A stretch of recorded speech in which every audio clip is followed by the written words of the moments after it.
ilubog. Hindi ko na ho kailangan paliwanag. Tayo mga Pilipino mahilig sa pandesal. Pag tayo nag-aalmusal sa umaga, anong masarap sa pandesal? Isinasaw-saw sa kape. Yan. Ibig sabihin, inilulubog. Ano ho? Ang baptism po ay paglubog. Yun ho ang ibig sabihin. Ngayon, sino po ang binabautismuhan? Ang binabautismuhan po, salig sa Biblia, ay yung mga tumanggap sa Panginoong Jesus. Acts 2:42, and they that gladly receive His word, the word of Peter is about the Lord Jesus Christ, were baptized. Ibig sabihin, ang mga binabautismuhan po ay mga tao na tumanggap sa Panginoon, nakaranas ng tunay na pagkakilala sa Panginoon. Bakit po sinasabing tumanggap? Dahil ang sabi sa Bible, tayo po'y mga taong makasalanan at tayo po ay hindi katanggap-tanggap sa langit dahil ng ating kasalanan. But because of the love of the Lord, binigay niya ang kanyang bugtong na anak, siya'y namatay dun sa krus, inilibing at nabuhay na maguli upang ang sino mang sumampalataya ay huwag mapahamak, kundi magkaroon ng buhay na walang hanggan. So bilang pagpapahayag na siya ay kaisa ng Panginoon na namatay dun sa krus, inilibing at nabuhay na maguli, ang baptism po ay ginagawa.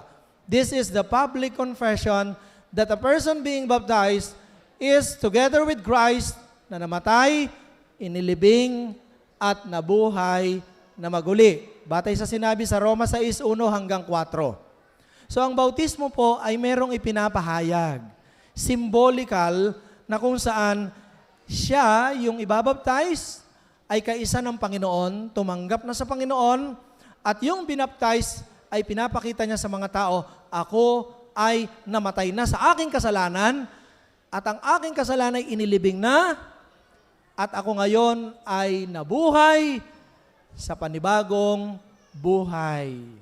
Yan po. Kaya nga po yung binabautismuhan, nagpapahayag dito, mula nung ako po'y tumanggap, ay may mga nabago na po sa akin. Bagaman hindi po totally pa nababago. Ano po? Baka naman isipin natin, siguro yung taong yan wala ng kasalanan. Hindi po. Tao pa rin yan, nagkakamali at maaari pa rin magkamali. Pero ang isang tunay na tumanggap sa Panginoon, nababago ang kanyang puso at dahil doon, nagbabago ang kanyang buhay. Ano po? At ang bautismo po ay hindi para maligtas. Ang nagliligtas po ay ang Panginoong Jesus. Kapag ang tao ay nanampalataya, mga Gawa, 16:30-31, 1:36, sino mang sumampalataya ay may buhay na walang hanggan. Manampalataya ka sa Panginoong Jesus at maliligtas ka. Ang nakapagliligtas po ang Panginoong Jesus. Kapag ang isang tao'y sumampalataya. Ngayon, bakit kailangang magpabautismo? Bukod sa ito'y simbolo ng kanyang karanasan kay Kristo, ito rin po ay pagsunod sa halimbawang iniwan ng Panginoong Jesus. Ang Panginoong Jesus mismo po ay binautismuhan din. Okay? At ang bautismo ay iniutos din na dapat gawin ng sino mang ligtas na. Kung kayo po ay nagsasabing, ako'y tumanggap na kay Kristo, ako po'y nanampalataya na kay Kristo, aba kapatid, kailangan mo ring maligtas. Ay, kailangan mo ring mabaptize. Gising pa? Kailangan mo ring mabaptize. Ano po? Ligtas ka na, pero kailangan mong magpabaptize upang ipahayag ang iyong pagsunod sa Panginoon. At ang bautismo ay mahalaga.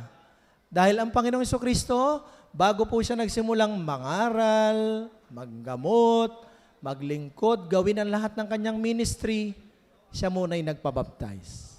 Ibig sabihin po, ang mga ibabaptize na ito, after their baptism, sila po ngayon ay tatahak na sa paglilingkod sa Diyos, kung anumang bahagi ang kanilang magiging bahagi sa paglilingkod sa Panginoon. Kaya po mga minamahal, ito po'y mahalaga. Ngayon, kanino po dapat magpabaptize? Halos marami yung nagbabaptize. Sa panahon ng Panginoong Hesus, marami na rin pong nagbabaptize. Pero kanino po siya lumapit? Ayon sa Mateo 3, Siya ay lumapit kay John the Baptist. Kung hahanapin niyo po yung salitang Baptist sa Bible, makikita niyo po yan sa Mateo chapter 3. Nandun po, siya ay lumapit kay Juan Bautista. Bakit kay Juan Bautista? Dahil si John the Baptist, ang lalaking sugong mula sa Diyos na binigyan ng Diyos ng authority upang bautismuhan ang kanyang bugtong na anak. Hindi siya lumapit kung kani-kanino. Siya ay lumapit sa taong tinawag ng Diyos at binigyan ng Diyos ang kapangyarihan upang siya ay bautismuhan. Bagaman nung siya ay magpapabaptize na, sabi ni John the Baptist, Panginoon, ako ang inyong bautismuhan. Dahil mas dakila ang Panginoong Hesus kaysa sa kanya. Pero ang sabi ng Panginoong Hesus, hayaan mo na maganap ang buong katuwiran ng Diyos. Bautismuhan mo ako. So nagpasakop ang Panginoong Hesus kay John the Baptist na bautismo at siya'y binautismuhan. After his baptism, anong nangyari? Bumukas ang langit at nagsalita ang Diyos Ama. Ang sabi ng Diyos Ama, ito ang sinisinta kong anak na siyang lubos kong kinalulugdan. Kaya mga minamahal, sa oras na ito, sa pagsunod ng ating mga kapatid na ito, ang pintuan ng langit ay nakabukas at nakaabang ang Ama. Tinitignan ng mga anak ng Diyos na sumusunod sa Kanya. Salamat sa Diyos, tayo po'y mga saksi sa kanilang pagsunod at atin pong ikatuwa ang bagay pong ito. Bago natin awitin ang ating awit, tunghayan muna natin ang unang babautismuhan.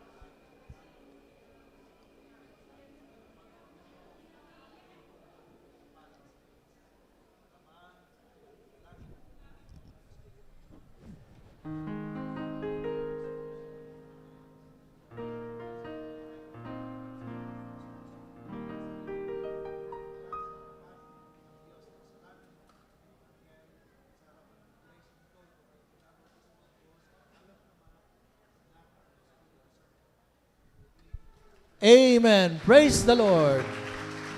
Hallelujah. God bless you. Awitin po natin ang ating mga awiting inaawit. Shall we gather at the river?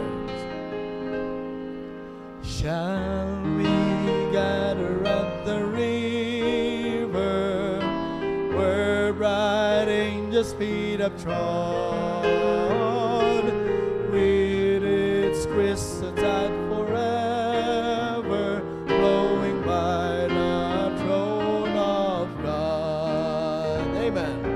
Yes, we'll gather at the river, the beautiful river.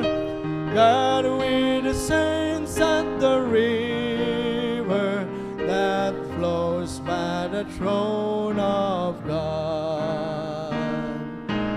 When we reach the shining river, we'll lay every burden down. Then grace ours deliver and receive our robe and crown. Yes, we'll gather at the... Amen. Praise the Lord. Hallelujah. God bless you, sister. Beautiful river, God with the saints at the river that flows by the throne of God. Soon we'll reach that silver river, soon our pilgrimage will cease, soon our happy hearts will quiver with a melody of peace. Yes, we'll gather at the river, the beautiful river. God with the saints at the river that flows by the throne of God.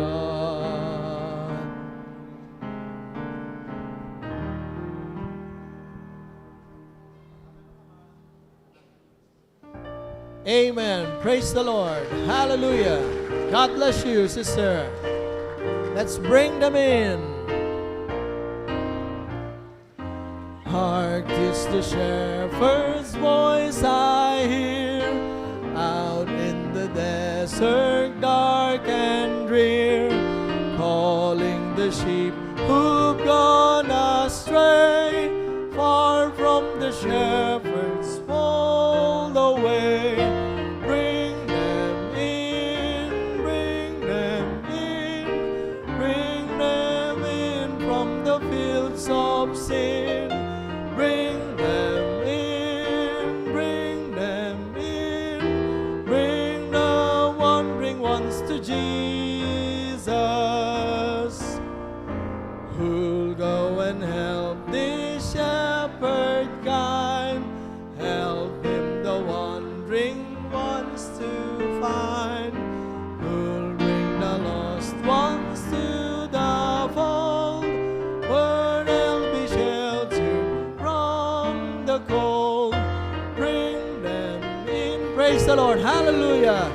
God bless you, sister. Bring them in from the fields of sin. Bring them in, bring them in, bring the wandering ones to Jesus. Out in the desert, hear their cry, out on the mountains wild and high. Hark, this the Master speaks to thee. Go find my sheep where'er they be. Bring them in, bring them in, bring them in from the fields of sin. Bring them in, bring them in, bring the wandering ones to Jesus. Amen.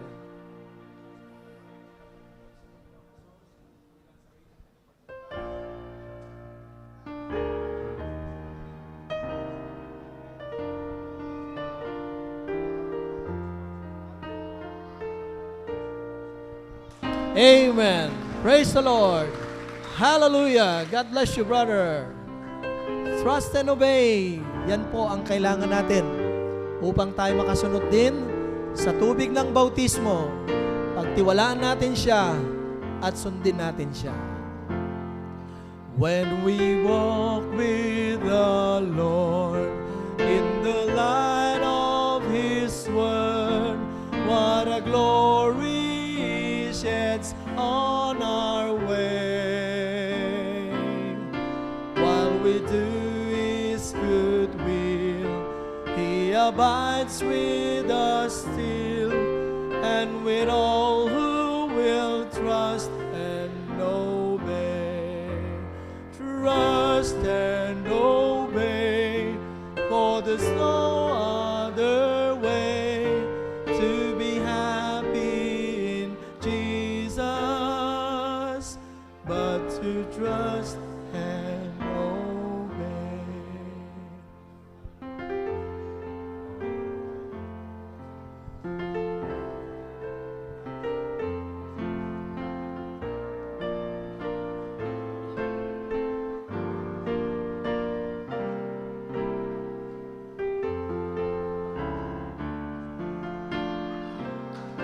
Amen. Hallelujah. Praise the Lord. God bless you, brother. Next verse. Not a burden we bear, not a sorrow we share, but a toil He doth richly repay.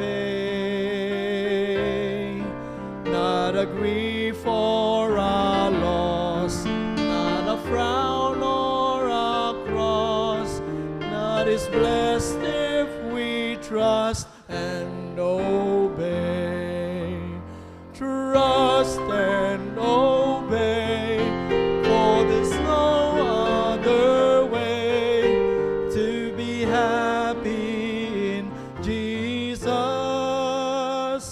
but to trust and obey.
Hallelujah! Praise the Lord! Amen. God bless you, sister. Uwitin natin. Next verse. But we never can prove the delights of His love until all on the altar we lay. For the favor He shows, for the joy He bestows, are for them who will trust and obey. Trust and obey, for there's no other way to be happy in Jesus, but to trust and obey.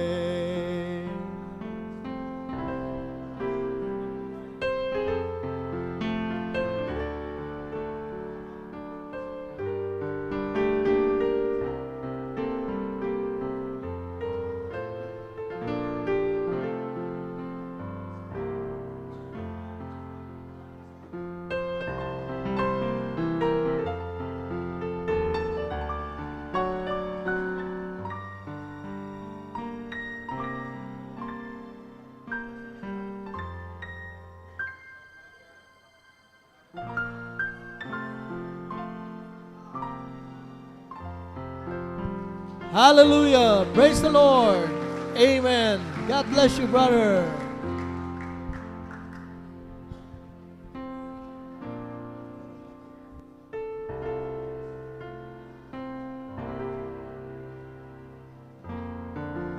Salamat po sa 8 na binaptize po ngayon. At sa biyaya po ng Diyos ay ang Diyos ang patuloy na kumikilos po sa kanyang mga anak upang sumunod. Nais po natin kilalanin ang pamilya ng Haveliana. Mula po sa Alangilan. Nasaan po ang pamilya ng Haveliana? Pakitayo nga po upang kayo naman po ay matunghayan. Okay, salamat po. Welcome po dito sa Good Shepherd Baptist Church. At naway muli po namin kayong makasama sa mga darating na pagsamba po natin. Miyerkules ng gabi alas 6 at Linggo ng umaga at mamayang hapon. Pwede pa rin po. Hanggang hapon po tayo. At ilan po sa ating mga mahalagang announcement. Mamaya po ang ating tinatawag na Special Sunday. Every Sunday is Special Sunday. Pero para itong kaiba kasi dito lang po sa araw na ito, sa huling linggo ng buwan, ating binabati ang mga nagdaos ng kaarawan o magdadaos pa lamang ng buwan ng Enero. Kaya lahat po ng nag-birthday at magba-birthday pa, kasi hanggang Biyernes pang Enero, ay kayo ho'y aming inaanyayahan mamaya, bumalik po kayo, alas 3 ho, pariniho kayo, kayo man ay bata, matanda, dalaga, may asawa, member ng church o hindi, you are welcome here. Ano po? At meron na tayong fellowship. Marami po tayong mga nakahandang program mamaya. At gayon din yung mga ikinasal ng buwan ng Enero. Kung kayo man po'y nabalo na, ay considered pa rin na kayo ay doon sa petsa ikinasal. Kaya kasama din po kayo mamaya. At mamaya pong alas 2, lahat po ng mga Sunday school teachers ng adults, yung Sunday school teachers sa adults, sa salvation, assurance, attendees, baptism, class 101, kayo po ay may meeting. Mamaya, may meeting po tayo. Alas 2 po yan hanggang alas 3. At gayon din po, patuloy nating ipanalangin ang ating mga requests, yung ating church-wide follow-up and visitation every Thursday. At ipanalangin natin yung mabungang pag-ani. Gayon din naman, ang ating pong ikalawang linggo ng buwan ng Pebrero, ang ating Evangelistic Sunday. At sa ikalawang linggo ng Pebrero, ang ating tema ay ang kagamutan sa sakit ng puso. So, hindi lamang po yung mga may sakit sa puso ang ating aanyayahan dito, kundi lahat po ng tao ay kailangan dahil lahat tayo ay may sakit lahat sa puso. May sakit tayo sa puso. The heart of the problem of our society is the problem of the heart. Yan. Kaya tayo po ay mag-anyaya. Ang ating pong tagapagsalita ay si Brother Mario Marasigan. Ipanalangin po natin ang pagkilos po ng Banal na Espiritu. Ipanalangin din po natin na pagpalain ng Diyos ang mga outreaches sa Puyo, sa Concepcion at sa Lipa. At ngayon pong buwan ng Pebrero ay magsisimula na po ang prayer meeting sa Puyo. At yan daw po ay araw ng Biyernes. Yan, panalangin po natin yan. At gayon din, panalangin po natin ang drive po natin ngayong buwan ng Pebrero na darating. Ngayong Enero ay the Worth of God. Sa buwan ng Pebrero, the Word of God. Yan naman po. At muli, panalangin natin ang paggawa ng Diyos sa ating mga anunsyo na yan. Okay na po ang ating blessing, bag of blessings. Ito po'y voluntaryo. Nandyan lang po, yan, sa may hagdan. Ano po ito? Ito po ay bag of blessing. Wala pa hong laman ito. Ito ho'y lalamanan ninyo voluntarily. Ang sabi dun sa verse, magbigay ang bawat isa ayon sa ipinasya ng kanyang puso. Kahit ano. Saan lang gagamitin ang mga ilalaman dito? Ito po ang ating ipagkakaloob sa ating mga kababayan, kapatiran, na sabihin na nating higit na nangangailangan. Tuwing meron tayong mga kalamidad, lagi tayong nangangailangan ng mga relief. So ito po ang isa sa ating pagkukuhanan. At yung ating mga kababayan, mga kabayan dito na lumalapit, sa atin ho napapupunta minsan yung mga nangihingi ng mga kung anumang bagay na tulong. Tayo naman po as a church, we represent the Good Shepherd, the Lord Jesus Christ. So mayroon tayong mayaabot sa kanila karakaraka. Ano po? At hindi lang po natin sa tinutulungan. Sa totoo yung mga nahingi ng tulong dito, ibinibigay natin yung pinakamahalagang tulong sa lahat. Ano yon? Yung kaligtasan ng kaluluwa. Kanina may nahingin tulong, nahingi ng pambiling gamot. Sinira natin, sabi natin, nanay, higit pa ho sa gamot ang nais po nang ibigay sa inyo ngayon. Yung aming maitutulong na pera, pag naibili yung gamot, maya-maya ubos na. Yung pagkain na maaari maitutulong, maya-maya ubos na. Pero merong ibinibigay ang Panginoon, walang hanggan po ito, buhay na walang hanggan, tanggapin nyo siya, pagsisihan natin ang kasalanan natin, at higit pa ho yan sa pagkain o sa lapi na maaari naming maibigay. Kaya mga kapatid, suportahan po natin ito. Kuha po kayo. At nandyan lang po yan sa likod. Attendance po natin ngayong araw na ito, January 26. First service, 247. Second service, 314. Children, 190. Online viewers, 9. Our total attendance today is 760. Praise the Lord for His grace. Salamat po. At tawagin natin ang ating pastor sa ating panghuling bahagi.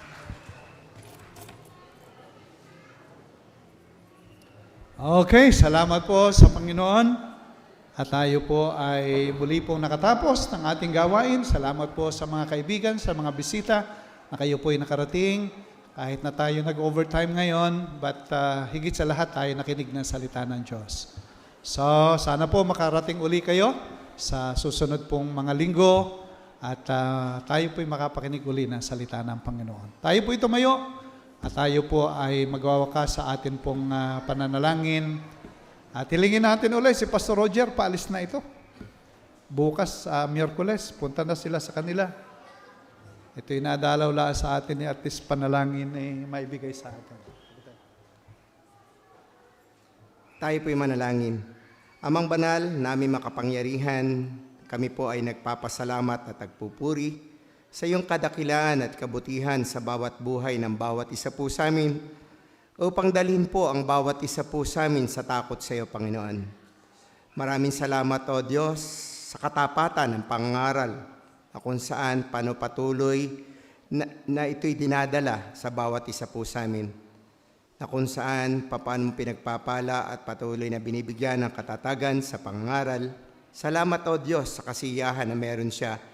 At ito po ay nagbibigay kaaliwan sa aming mga mananampalataya upang ang bawat isa po sa amin ay makapagpatuloy sa aming pananampalataya at pagsunod sa iyo, Panginoon. Kaya nga po, O Diyos, ang iglesyang ito, patuloy na pagtibayin mo sa katapatan ng pangangaral ng iyong salita upang ang bawat kaluluwa na kung saan ay nadadako sa lugar na ito ay patuloy na dalhin sa kaunawaan at able mo sa bahagi ng kaligtasan, Panginoon. Totoo nga po, Panginoon, ang bawat isa po sa amin ay walang kakayanan upang makapagbahagi ng ibang ehelyo, Panginoon. Maliban na kami, O Diyos, ay pagpalain ng kaunawaan upang maibahagi ang aming patotoo sa bawat buhay na kung saan ay paano mo tatawagin, Panginoon. Kaya nga po, Panginoon, kami nagpapasalamat sa iyo sa mga kabataan na tinawag mo sa bahagi ng kaligtasan at sa bahagi ng kanilang pagsunod sa tubig ng bautismo, Panginoon. Kaya nawa po, O Diyos, ang samot dalangin po namin sa bawat tao na sumunod sa tubig ng bautismo. Ikaw po magpala at mag-ingat at mag-preserve at ihanda mo po sila sa iyong gawain, Panginoon. Ganon din nawa po, O Diyos, ang bawat isa po sa amin na kung saan ay dinala mo sa kaunawaan sa pamamahayag ng iyong salita, Panginoon. Nawa ito'y magsilbi na matibay na palatuntunan sa aming mga buhay, sa aming paglalakbay, na ito ay, O Diyos, ay magpaalala ng takot namin sa iyo, Panginoon. Kung mawawala nga po ang mga bagay na ito, ano pansilbi namin sa aming mga buhay upang panghawakan namin ang aming mga kalakasan, karunungan, kung mawawala ka man po sa amin. Kaya andalangin po namin, Panginoon. Patuloy po kami na paalalahanan sa bagay na para sa iyo, hindi para sa mga bagay na makamundo, Panginoon. Dahil ang mga bagay na kung saan ay makamundo, ay mga bagay na naglalayo sa iyo, Panginoon. Kaya nga po ang dalangin po namin, patuloy na magkaroon ng katapatan ang pulpitong ito sa pamahayag ng pagpapaalala sa amin bilang iyong mga anak at hinirang. Ganon din po, O Diyos, sa mga bisita ngayong umagang ito, Panginoon. Nawa nakatawag pong pansin ang pangangaral na iyong salita sa mga tao na kung saan ay kasama po namin. Na hindi po, O Diyos, ang aming pong mga patotoong makita po nila, kundi ang katotohanan na meron ng pamahayag ng iyong salita, Panginoon. Ito, O Diyos, ang mangusap sa kanilang mga buhay upang patuloy na sila'y tumugon sa bahagi ng kaligtasan. Panginoon, pagpalain mo po kami at ingatan sa aming pong gagawin na paghiwa-hiwalay. Maraming salamat, O Diyos, sa bagay na ginawa mo at pag-iibol mo sa amin sa umagang ito. Sa iyo po namin ibinabalik ang lahat ng kapurihan at pasalamat sa dakilang pangalan ni Jesus. Amen and amen. Okay, tapos na po tayo. Magkamayan po tayo at magngitian tayo bago tayo bumaba. God bless po sa ating lahat. 3 ang atin pong gawain mamaya. At sana po kayo makabalik at tayo po'y magkasama-sama sa gawain mamayang hapon. God bless po sa ating lahat.